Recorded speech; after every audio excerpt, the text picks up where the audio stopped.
최근에 중국에서 아주 특이한 현상이 일어났는데 중국의 전체 일자리는 줄어들지 않았습니다. 그런데 청년들만 취업을 하지 못하는 청년 실업만 높아지는 현상이 일어난 겁니다. 왜 청년들만 이렇게 고생을 하느냐? 중국에서 사실은 시진핑 주석의 정책이 전부 다 청년 일자리를 결과적으로 파괴를 했기 때문인데요. 이게 결코 남의 나라 얘기가 아닙니다. 우리나라도 중국과 굉장히 유사한 정책을 쓰고 있기 때문에 이대로 가면 청년의 일자리만 파괴하고 기성세대의 자산만 지키는 그런 정책이 될 수 있거든요. 그래서 사실은 중국을 반면교사 삼아야 되기 때문에 중국 얘기를 좀 이번에는 깊게 들어가 볼까 합니다. 일단 중국의 청년 실업률이 얼마나 심한지가 이 그래프에서 드러납니다.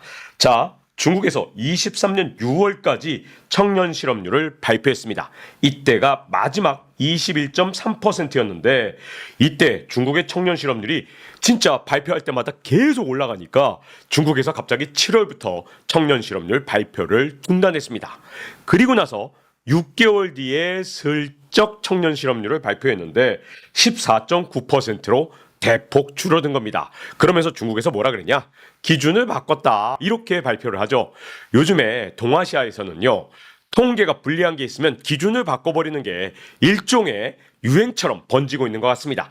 중국에서 이렇게 기준을 바꾸니까 청년 실업률이 21.3%에서 14.9%로 줄어들었다고 하지만 중국의 청년들은요, 지금 그 어느 때보다도 취업하기도 어렵고 일자리를 구하기도 어려워서 이제는 아예 드러누워버린 그런 상태가 됐거든요. 근데 중국 전체 실업률을 놓고 보면 절대로 실업률이 높은 편이 아닙니다.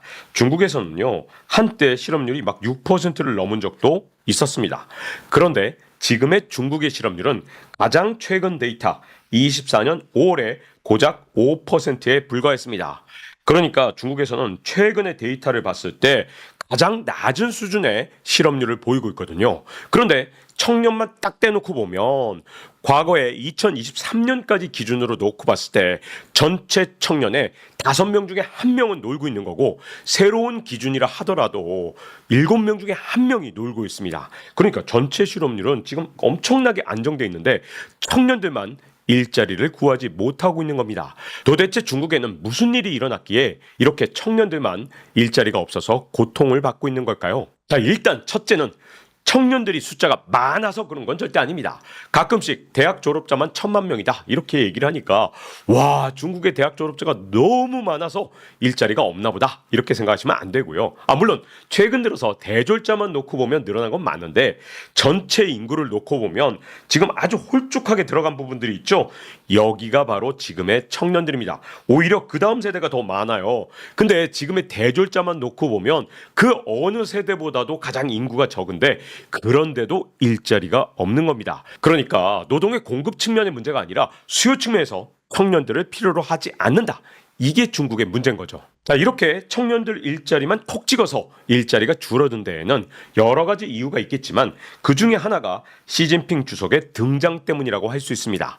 물론 설마 시진핑 주석이 청년 일자리를 일부러 파괴하려고 의도했던 바는 아닐 겁니다. 설마 그러지 않겠죠. 그런데 시진핑 주석이 추진했던 각종 정책 패키지가 결과적으로 청년들의 일자리만 콕 찍어서 파괴하는 그런 결과를 가져왔거든요. 자, 이게 뭐 정책 이념 때문일 수도 있고 아니면 라떼는 말이야 이런 꼰대 마인드일 수도 있는데 자, 그동안 중국에서 일어났던 일들을 하나하나 꼬집어 보겠습니다. 일단 시진핑 주석은요, 청년들이 창업하고 취업하는 대표적인 산업들을 정말 차례로 다 파괴했습니다. 그 대표적인 게 게임 산업이죠. 자, 여기 사우스 차이나 모닝 포스트, 홍콩에서 알아주는 일간지죠. 여기서 나왔던 기사 제목을 보면 신화통신이 뭐라고 보도했냐? 게임을 정신적 아편으로 규정하고 특히 그 주범으로 텐센트를 지목했다 이런 기사가 있습니다. 그래서 게임 산업 단속 우려가 커졌다는 건데요. 자, 아편이란 단어, 이 단어가 우리나라 사람들이 받아들이는 것보다 중국 사람들한테 주는 의미가 훨씬 더 큰데요. 여러분 아편 전쟁 기억하시죠? 중국에서 과거에 아편 전쟁으로 영국한테 엄청난 수모를 겪었기 때문에 아편이란 단어가 나오면 진짜 경기를 일으킵니다. 그런데 게임을 뭐라고 비유했냐? 스피리추얼 오pium, 그러니까 정신적인 아편이다 이렇게 아편에 비유한 겁니다. 근데 그걸 신화통신에서 했다. 이 말은 중국 정부가 직접 얘기한 거하고 사실상 똑같은 뜻을 갖고 있거든요. 왜냐하면 중국의 관영 언론들은 사실상 정부의 기관지이기 때문에 이건 정부의 생각을 그대로 전달한 겁니다. 이것뿐만 아니라 밤 10시부터 오전 8시까지는 미성년자는 게임을 하지 못하도록 규제를 만들기도 했습니다. 여러분, 이걸 강제로 규정을 만들었어요. 10시부터 8시까지 게임하지 마. 이건 아편이니까. 이런 황당한 규제 때문에 중국의 게임 산업이 그야말로 고사 직전까지 내몰렸습니다. 특히 그 주범으로 내몰렸던 텐센트 같은 경우는 그렇게 아편이란 얘기까지 들었을 때 텐센트의 주가가 한때는 3분의 1토막까지 떨어졌습니다. 이제서야 과거의 반토막 수준을 겨우 회복했는데 결국은 시진핑 주석이 게임을 아편으로 규정하고 온갖 규제를 했기 때문에 그만 산업 자체가 쪼그라들었기 때문이고요. 그러다 보니까 청년들이 가장 가고 싶어하는 직장 중에 하나였던 텐센트 같은 기업에서 신입사원을 훨씬 덜 뽑았을 거 아니에요. 그러다 보니 청년들이 가고 싶어하는 일자리를 가지 못하는 그런 상황이 벌어진 겁니다. 그런데 이게 게임 산업 하나로 그친 게 아니라 핀테크 산업까지 파괴하기 시작했습니다. 자, 대표적으로 마윈 회장, 여러분 잘 아시죠? 알리바바의 창업자잖아요. 이 마윈 회장이 연설을 했는데 이 연설 한 번의 비용이 얼마일까요? 라고 CNN에서 23년에 보도했던 기사입니다. 그리고 CNN 스스로가 답을 달아놨습니다. 320조 원이었다. 왜 그러냐? 마윈 회장이요, 2020년 상하이 금융 컨퍼런스에서 발언을 했는데 아니 이게 우리나라 기준으로 보면 별로 센 발언도 아니었어요. 중국 국영은행들이 전담포식의 사고방식을 갖고 있기 때문에 자금이 부족한 스타트업을 제때 지원하지 않아서 문제가 되고 있다.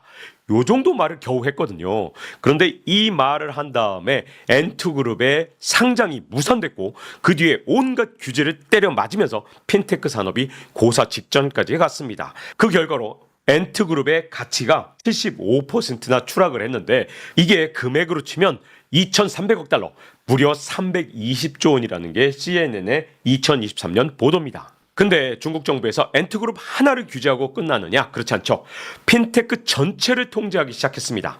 대표적으로 중국의 금감원이라고 할 수 있는 은행보험감독관리위원회 권수칭 주석, 우리나라로 치면 장관이죠.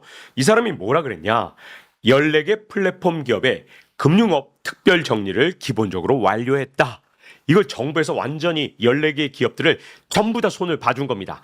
대표적으로 엔투그룹, 텐센트, 두샤오만, 와 여러분 14개를 전부 다 정리 대상으로 언급할 정도로 철저하게 중국 정부가 통제하고 관리에 들어간 겁니다. 그러다 보니까 이게 핀테크만의 문제가 아니라 모든 중국의 빅테크 규제 문제로 빠지게 되면서 결국은 알리바바 그룹의 주가가 어떻게 됐느냐. 2020년에 기록했던 최고치와 비교하면 지금 4분의 1토막도 안 될 정도로 알리바바 그룹의 주가가 떨어졌습니다.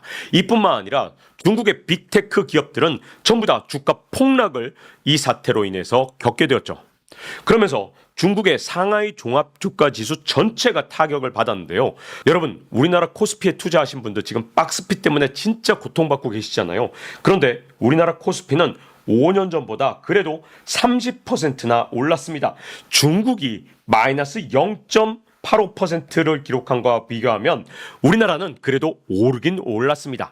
물론 나스닥 종합지수가 123%, 그리고 타이완과 일본이 지금 현재 신고가 근처에서 놀고 있는 것과 비교하면 우리나라 코스피도 와, 왜 이렇게 주가가 낮지? 라고 생각하시겠지만 중국의 상하이 종합지수에 비하면 그래도 우리나라 코스피는 나은 편입니다. 이렇게 주가가 떨어진 이유, 시진핑 주석이 빅테크 기업에 대해서 너무나도 강력하게 통제하고 온갖 규제를 만들었기 때문인데요. 자, 이렇게 빅테크 기업들이 정부 통제 안에서 영업을 하게 되면 그러면 새로운 생각을 통해서 끝없이 새로운 사업을 창출하고 이럴 필요가 전혀 없어지죠. 정부가 규격화시킨 그 틀 안에서만 사업을 하기 때문에 사실상 청년들을 많이 고용할 필요가 없고 창의적인 인재도 과거만큼 필요하지 않게 됩니다. 그러니까 어떤 현상이 일어나게 되느냐? 대학을 졸업한 청년들이 중국에서 쏟아져 나오기 시작했는데 이 청년들이 자신들의 눈높이에 맞는 직장을 구할 수 없게 된 겁니다. 왜냐하면 이런 청년들은 핀테크, 빅테크 아니면 게임 업체라든가 엔터테인먼트 이런 데 종사하고 싶은데 문제는 이런 산업들은 전부 다 시진핑 주석이 강력하게 규제를 했거든요. 그러다 보니까 청년들은 그만 장기적인 실업 상태에 빠지게 된 겁니다. 오죽하면 BBC에서 기사를 썼는데 이 기사 제목이 청년 실업난 속 Z세대가 다시 써내려가는 중국몽 이런 기사 제목으로 여기에 나온 사람이 바로 조이장이라는 사람인데 가족 중에서 첫 대졸자로 굉장히 자랑스러워하는 그런 딸이었는데 이 조이장이 결국은 대학을 졸업한 다음에도 아무리 노력해도 일자리를 제대로 구하지 못해서 결국은 여행사에 애원을 해서 간신히 여름에는 수천성 청두시에 판다 공원 가이드로 일했고 한때는 뜨거운 음료를 파는 일도 했고 유치원에서 인턴 자리로 일하기도 했다. 이런 기사가 나옵니다. 사실상 중국의 많은 청년들이 이렇게 조이장처럼 일자리를 구하지 못하고 실업 상태에 빠지는 경우가 정말 많게 됐거든요. 그런데 이게 다가 아닙니다. 시진핑 주석의 사상 교육을 하다가 교육 플랫폼도 붕괴가 됐는데요. 자, 블룸버그 기사를 보면 21년 2월 4일자 기사인데 중국은 학생들한테 시진핑 주석의 말대로 하라고 그 사상을 가르친다. 이런 기사 제목입니다. 그러다 보니까 이 사교육 플랫폼이 눈에 가실 수밖에 없잖아요. 그래서 중국에서는 사교육 플랫폼에 대한 대대적인 온갖 규제와 단속에 들어갔습니다.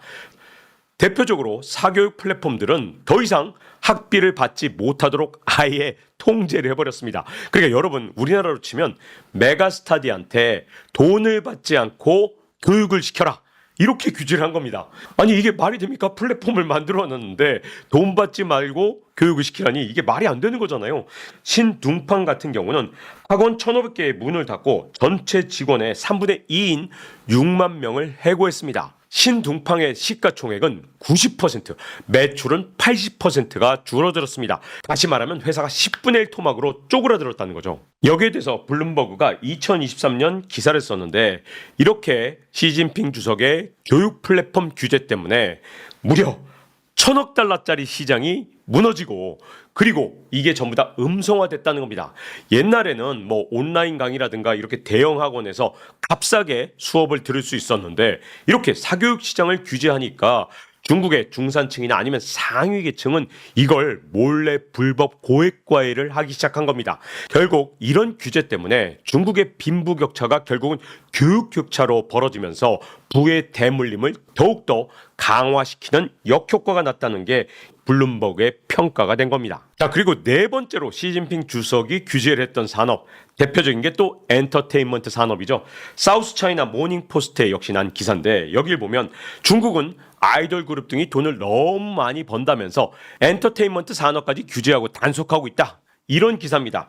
그래서 어떤 결과가 나오냐? 중국의 미디어 규제 기관이 모든 엔터테인먼트에 종사하는 사람들을 규제하는 이 TV와 심지어 인터넷 플랫폼에 대한 새로운 규제 지침을 발표했다. 이렇게 나오죠. 그래서 여러분들 아마 한때 보셨을 거예요. 중국에서 먹방 유튜버를 막는다든가 아니면 왕홍을 규제한다든가 여기에 세무조사를 마구 때린다든가 그러니까 TV만 규제한 게 아니라 사실은 인터넷 플랫폼까지 아주 강력한 규제와 통제를 했기 때문에 이렇게 청년들의 일자리가 타격을 받게 된 겁니다. 자, 그러면 지금까지 말씀드린 걸 모두 다 종합해보면 결국 양질의 청년 일자리가 모두 파괴된 셈인데요. 사실상 중국에서 대학을 졸업한 청년들이 생산 라인 가서 일하기는 정말 싫어하거든요.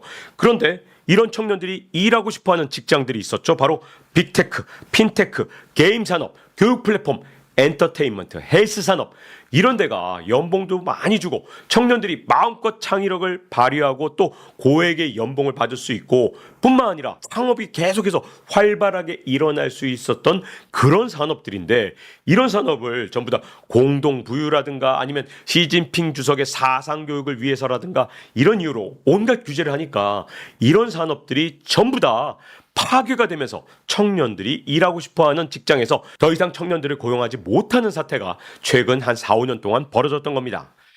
자, 그런데 시진핑 주석이 어떻게 했느냐? 제조업 중심의 기성세대 일자리에는 천문학적인 보조금을 계속해서 지급했죠. 여러분, 최근 들어서 알리나 테무가 밀어내기를 해야 될 만큼 중국에서 과잉 생산이 엄청나게 됐죠. 그리고 전기차라든가 배터리, 이게 세계적으로 과잉 생산이 될 만큼 정말 엄청난 물량을 쏟아냈습니다. 그 이유가 뭐냐? 중국의 정부와 지방 정부가 이런 업체들, 제조업체들한테는 보조금을 퍼줬기 때문이죠.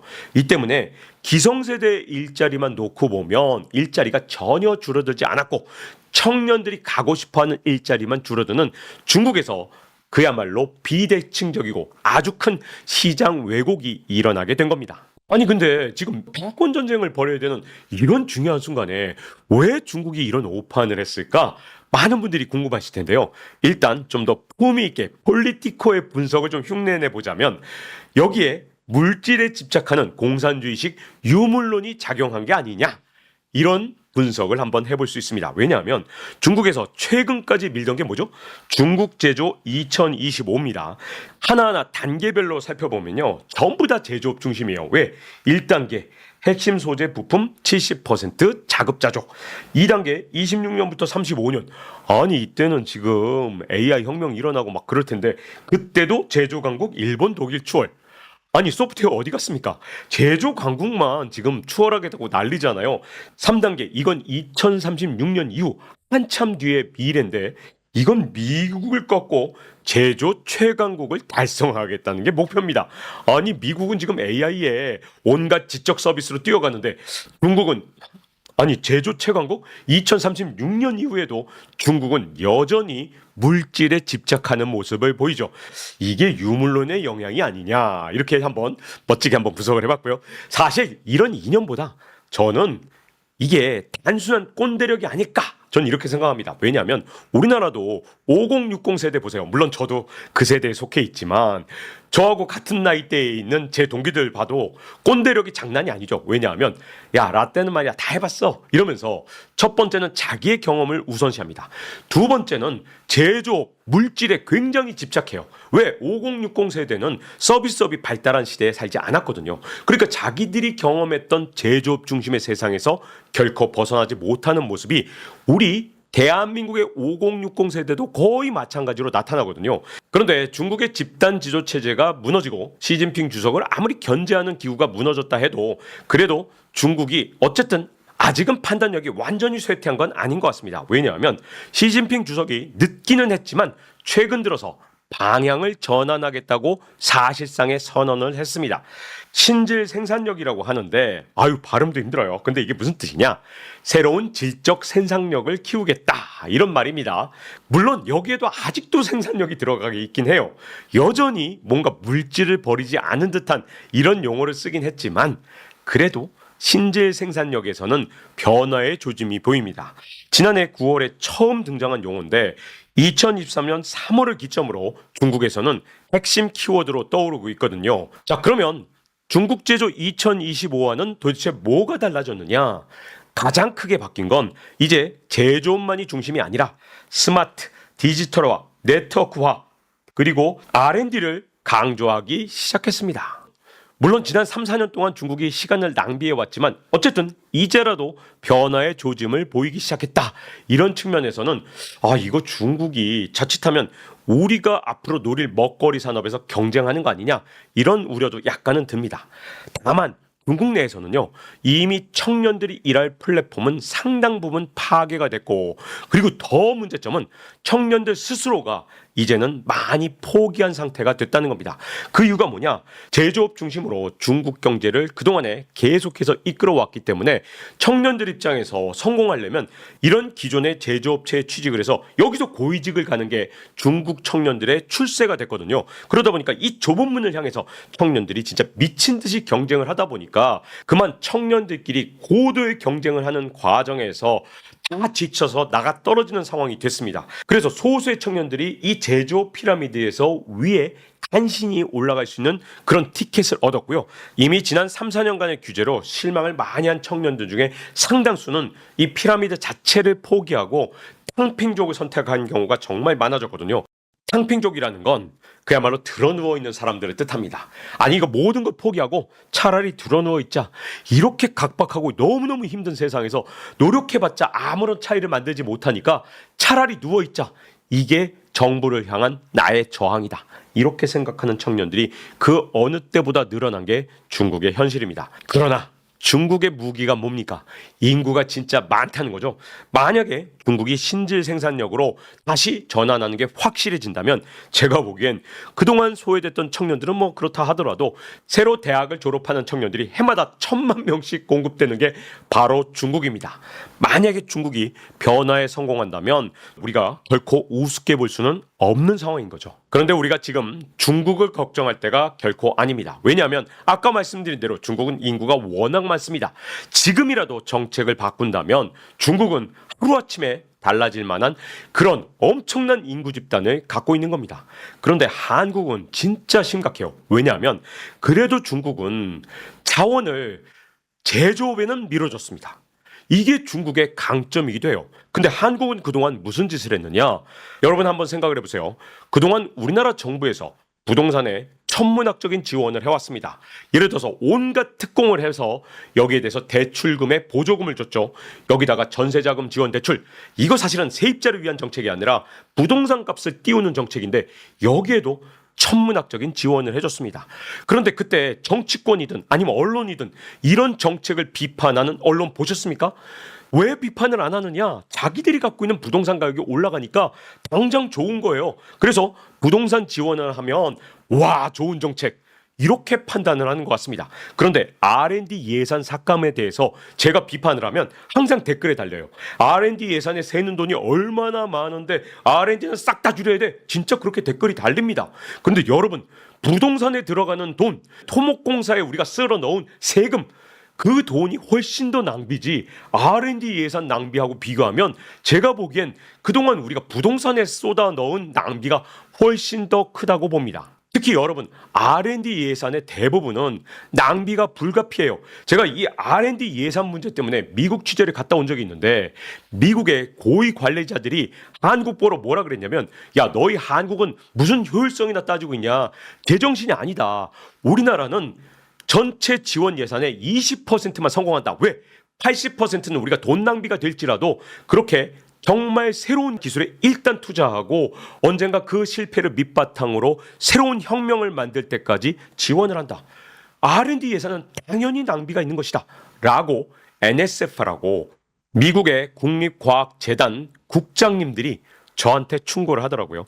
그러면서 한국의 R&D 예산은 성공률이 99%인데 이렇게 효율적인 게 사실은 잘못된 거다.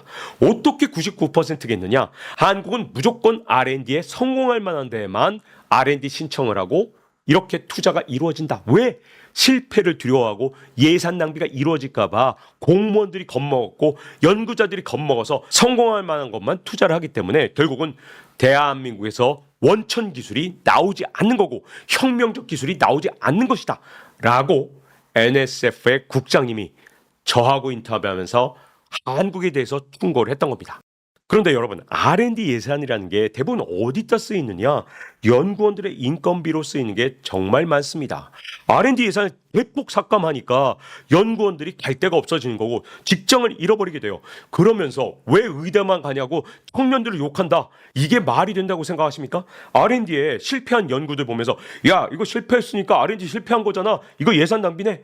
이러면 연구원들은 직장을 잃고 그렇게 되면 공대를 더욱더 기피하게 되고 대한민국의 R&D는 결국 망하는 길로 갈 수밖에 없습니다. 자, 이제 와서야 내년 R&D 예산은 원래 예산으로 복구하겠다. 이제 와서 뒤늦게 R&D 예산을 복구하겠다고 얘기를 합니다.